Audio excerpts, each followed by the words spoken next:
The final model I want to look at today is the 4 links model. And this we're looking at people linking together in 4 different ways: informal cooperative links and networks, formal cooperative links, complementers, and government links and networks. The first of these refer to areas when the occasions when organisations link together for a mutual or common purpose, without legally binding contractual relationship. They've been recognised as the providing an important means of understanding the strategy of organisations. They include many forms of contact, ranging from formal industrial bodies that represent industrial matters and other interested parties. For example, in some parts of the world like Japan and Korea, the networks are called Kiretsu and Chaibol. I apologise for anyone who realises that is awful pronunciation. And that provides a competitive advantage for those involved in it and excludes those that are not. In the political world, there are often things like social, sporting, and educational links. And there are actually a small, tiny little example of this on this very course. My Facebook, my LinkedIn account has many ex-students on it, and we just discuss Greek politics or the situation in Egypt. So it can be quite interesting to find out what other people are up to and keep in contact with them. The second of these, formal cooperative links, can take many forms, but are usually bound together by some form of legal contact. They differ from the network described above in the higher degrees of formality and permanence of the link within the organisations. They're shown alliances, joint ventures, joint shareholdings in the business world, and they're used by many other deals that exist to provide competitive advantage and mutual support.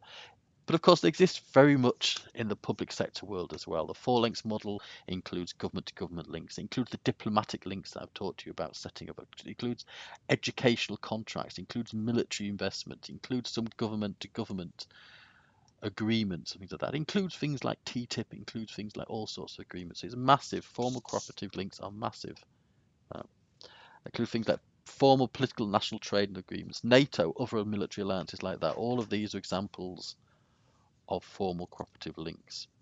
In complementers, these are companies whose product adds more value to the products of the base organisation than they would derive from their own product by themselves. For example, computer hardware companies are worth little without the software that goes with them. One product complements the other. In strategic terms, there may be real benefits of developing new complementary alternatives that enhance both parties and contribute further to the links that exist between them. Typically, complementers come from different industries with different resources and skills that work together to present new and sustainable joint offerings to customers. In political terms, there have been many historical links between various countries, and there's often that things can support them like that. So if it's in Africa, China and Zimbabwe has long links. Cuba and Angola have very deep historical links. US and Liberia have long links. Europe and just about everywhere, but not all of these are positive, remember. Support Ebola is an area where effort can be built on. So it's true that some of the things that, for instance, that these days that European countries are trying to do in Africa might not mean very much of themselves, but without the support of the Africans, without the complementing perhaps of European money with African know-how, without having people working together in this way, then they will not come about. The final of the 4 links models, of course, government links and networks. It concerns the relationship that many organisations have with countries' national parliament, regional assemblies, and associated government administrations. In case of the EU and other international treaties, these clearly extend beyond national boundaries. Such contract may be formal through business negotiations, investment, legal issues, or tax matters. It may also be informal through representation in government industry organisations in connection with investment and trade. Government links and networks can be vital in tax and legal matters such as interpretation of competition law. Equally, government can be important customers of organisations, for example in defence, equipment and pharmaceuticals. Many organisations have come to devote significant time and effort developing and cultivating such relationships through lobbying and related activities.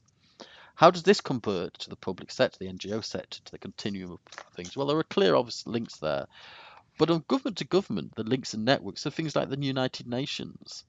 Africa has lots of UN votes, and those can be quite useful in trying to get things through. So there are quite often reasons why, for instance, China has supported numerous things in Africa in the hope of getting their support for other things within the United Nations. And of course, there are quite a number of other international organisations, the IMF, for example, the World Bank, the forerunner,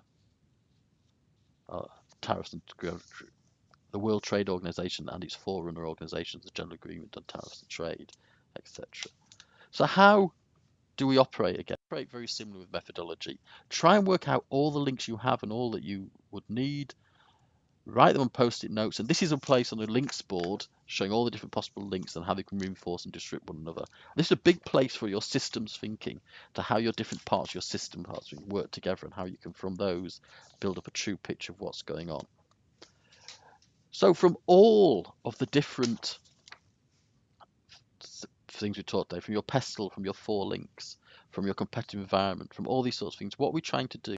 Well, the aim actually is to identify the opportunities and threats that will be generated from that. You must produce prioritized lists, produce opportunities to explode, threat to overcome. Items can appear on both lists. They can be both opportunities and threats. So remember, applying these tools of analysis is not an end in itself. It is only useful if the issues that emerge in the analysis are combined to a prioritized list of issues facing the organization. One way to organize this, list all the issues into a series of opportunities and threats, preferably rank all the most pressing issues at the top of the list. It's possible that items can appear as both opportunities and threats. For example, new IT technology could be an opportunity. It may enable the streamlining of function. It may be a threat because of the cost implications of installing the equipment. In Lecture 6, we'll look at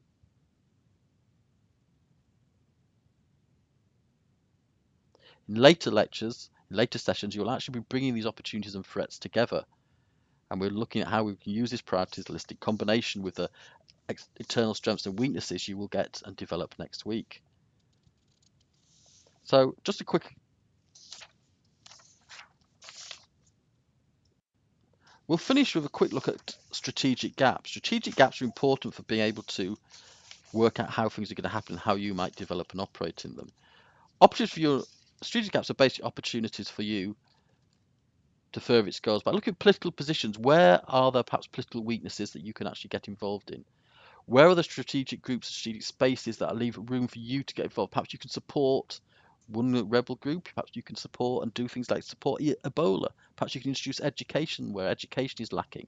If parts of Africa need certain infrastructure investment, perhaps that's what you can do. And this is a real thing that actually governments must be able to do, and that you must be able to do as you go back into national government non-governmental organisation to work for your national government. So you must be looking for opportunities where you can actually use one thing as leverage to get to another. Look at the chain of service users. Are there any weaknesses of the chain of service users? Are there any places where the service is not being properly organised? Are there complementary areas of the operation? Are there target segments of the population that have not been developed yet, not been worked on? Are changing population demographics an issue? And so I think what is important for you to look at those things is that, let's have a quick brief definition of strategic gap analysis. The evaluation of the difference between a desired outcome and an actual outcome. This difference is called a gap. Strategic gap analysis attempts to determine what a company should do differently to achieve a particular goal by looking at the time frame, management, budget, and other factors to determine where shortcomings lie.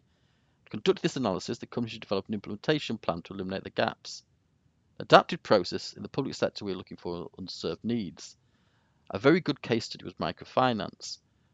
Over the past century, practical visionaries from the Franciscan monks who founded the community-oriented pawn shops in the 15th century to the founders of the European credit union movement in the 19th century, such as Friedrich Wilhelm Raiffeisen, and the founders of the microcredit movement in the 1970s, such as Mohammed Yunus and Al Whitaker, have tested practices and built institutions designed to bring the kinds of opportunities and risk management tools that financial services can provide at the doorsteps of poor people.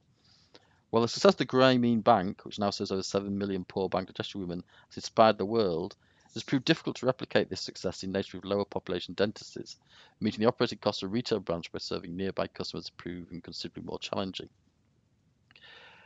Board members of the European Microfinance Platform have operated in favour of a group model. It is a model used by many microfinancial institutions that reduces transaction costs. It is based on local funds, it therefore has local roots.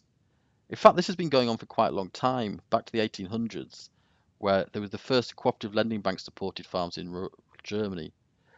The modern expression microfinancing has roots in the 1970s, when operations such as the Grameen Bank of Bangladesh with Mohammed Yunus were starting and shaping the modern industry.